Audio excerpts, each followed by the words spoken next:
Zach Cregger's Weapons is a bold and unsettling follow-up to his breakout hit Barbarian, a film that's packed with chilling moments and unexpected turns that horror fans will likely appreciate, but it's also a movie that might leave general audiences scratching their heads. In this video, I'm diving deep into what makes Weapons work, what it's trying to say, and why it might not land the same way for everyone. This is a full analysis and commentary on the film, from its shocking narrative choices to Cregger's evolving voice in modern horror. And I think the best thing to start this video off talking about is the fact that I, like many other people who went and saw it, were not expecting a certain aspect of it to be as influential as it was. That element is directly linked to the background of a filmmaker like Zach Cregger. Cregger, if you don't know, has been known to be a bit of a comedy guy before he started making movies. He's gone through basically the same exact career change as a person like Jordan Peele, whose name I'm going to mention a few times in this video. With that idea in mind, it links to the aspect of this particular movie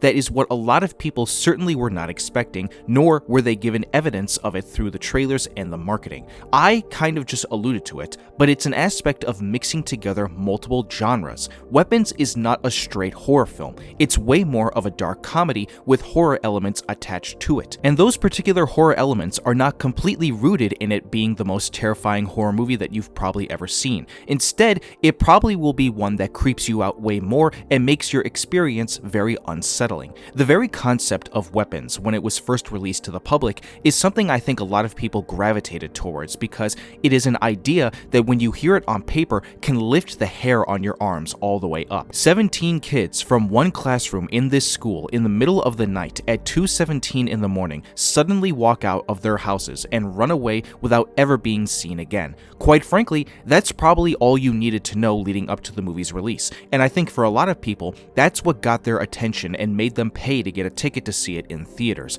But what they didn't expect, as I just said, is to see that it is way more of a comedy than it is a straight-up horror movie, really pushing the limits of that concept that I just laid out. As soon as I walked out of the movie, that is why I immediately said it makes sense why someone like Jordan Peele fired his management team after losing a bidding war for the rights to produce the movie. His name is all over this, simply because of the dark comedy. He could have directed this movie for all anyone knew, and they wouldn't have realized it wasn't him until after they saw it. I think just about everybody involved in making Weapons understood the assignment from that point of view, but the guy who I think really gets it is Zach Cregger. Say what you will about his inclusion of utilizing dark comedy in a horror movie, as if he was the second coming of Jordan Peele. I do genuinely think that this guy loves the genre and loves making movies in general. I think it was very evident enough just by the way that he shot the movie, and also his ability to be forward-thinking with the practicality of shooting on location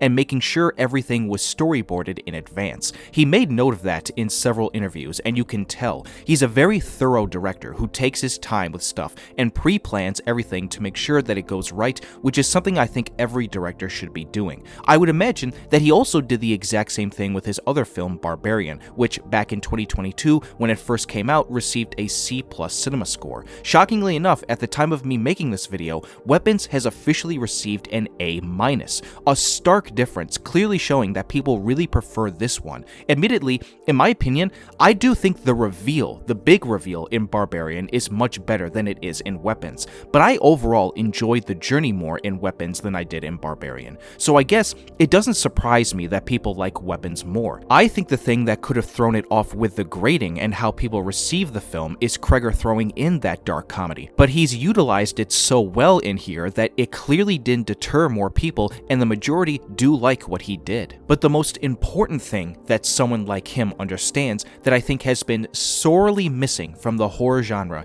is the usage of imagery to tell a story or to terrify the fuck out of you. Now, I could give you all a massive rant about how I also think that's missing from marketing with regards to stuff like posters and trailers and other things, but in general, when we talk about how imagery is utilized in horror movies, it's almost feeling like it's completely non-existent these days. Horror directors and the studios that make them don't prioritize what makes effective horror stand out. One of the biggest reasons why iconic horror films have such a lasting effect is because they understand it took more than story and cheap gimmicks like jump scares to effectively scare you. Just one shot of something truly terrifying can imprint itself within your your brain, and you'll probably remember it for a long time. Without giving anything away, there is a shot in this movie involving someone walking out of a door in the middle of the night that was very eerie and creepy, and the way it was set up was very effective. It's that kind of stuff that filmmakers and studios need to lean on more. Horror movies don't work without good imagery,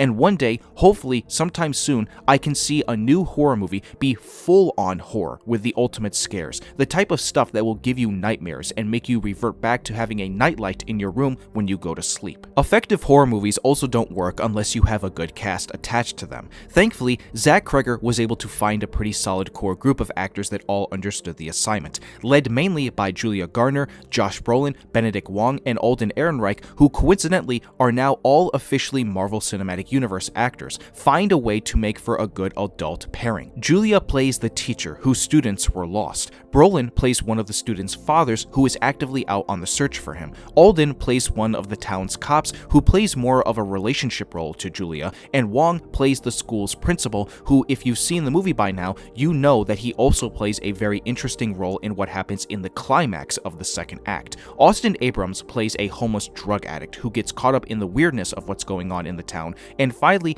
Cary Christopher plays the role of the only remaining kid from the class of students who went missing. He and Austin round out the young duo of actors in a great way, where they add great intrigue into what the mystery is with why the kids went missing. Zach Cregger found a way to pick a great set of actors, and the interesting story behind why he picked certain people is, funny enough, related to an actor like Pedro Pascal, the very man whose name is out there all throughout Hollywood and has starred in multiple movies this year already. He was supposed to play the role that Josh Brolin now inhabits, and when he had to drop out due to a scheduling conflict, Cregger went and completely recasted his entire movie. As revealed by Josh Brolin in several interviews, Cregger cast his actors and wrote their characters to fit a narrative behind real-life traumatic experiences that he had with his real-life friends. By making that a part of his narrative focus, casting the right actors to play the parts was very integral to him, and so I can imagine that getting someone like Pedro was very important. I think Pedro would have been great in Brolin's role.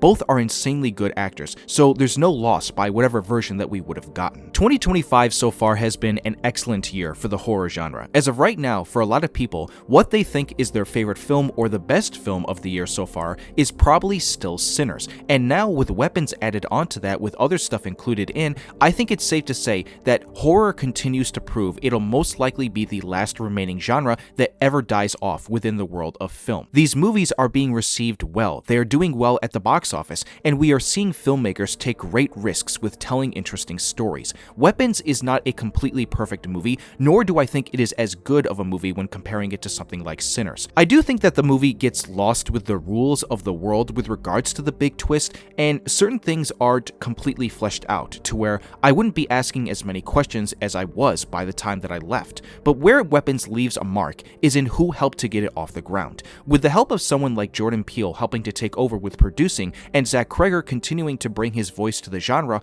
I'm hoping that we get some more good stuff in the future from them in the role that they serve to make this movie happen. Cregger is currently working on a new iteration of Resident Evil for his next project, and I can tell you right now, because of Weapons and Barbarian, I am very excited and curious to see what he does there. And there you have it. That is my commentary and analysis of 2025's Weapons. I know I didn't go into spoilers here, but I'd imagine that there are probably people who will come to this video having not seen it yet that could need some convincing to go and watch. For those who have seen it though, what do you all think of my commentary and what was your favorite moment from the film? Leave your comments down below. Thank you all for stopping by my channel. If you did enjoy this video, hit the like button and subscribe if you are new here, and turn on that notification bell. I'm trying to build a community on here, and your support would be appreciated. That's a wrap, folks. I hope everyone here has a wonderful rest of the day, and I will see you all soon for the next video.